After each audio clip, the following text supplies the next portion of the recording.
Mythos 1 Climate Pro, and it's doing a lot to keep the temperature of the coffee stable, which I think is very important. Now, in the past, what happens with a lot of grinders is that people put a lot of time and energy and money into making it cold. And we found that it's very difficult to do, and it's very hard to fulfill that expectation. And the more research we did, the more we realised that cold coffee or warm coffee or even hot coffee isn't necessarily a bad thing. Coffee can be brewed at many temperatures with the ground coffee. What was important is keeping it at the same temperature. Now, it's far easier to keep coffee warm than it is to keep it cold. So in terms of like, even like with air conditioning, that's, you can imagine it that way. So what we have here, air out here, so if I hold up here, you can see the air current.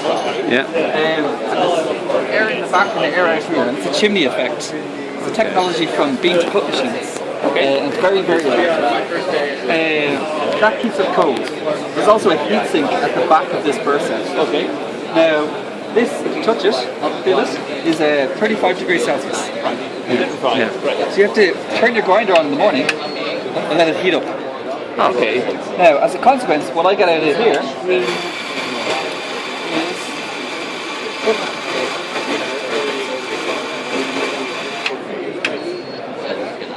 hold it. Is lukewarm, never any colder than 35, never any hotter than 45. So at a certain temperature the element will stop working and the fans will start working. It's not working? Yeah, it stabilizes the temperature, so the fans will cut out or the elements will cut out. Have you tasted this machine even in coffee shops where they work a lot of kilos every day? Yes, so I have a coffee shop in Dublin and we used to testing it. So sometimes you see, when you're making espresso, the flow will change in espresso, and it seems it's because the grind has changed. A lot of the time it's actually because the temperature of the coffee has changed, because depending on the temperature of the coffee, that will affect greatly how fast water flows.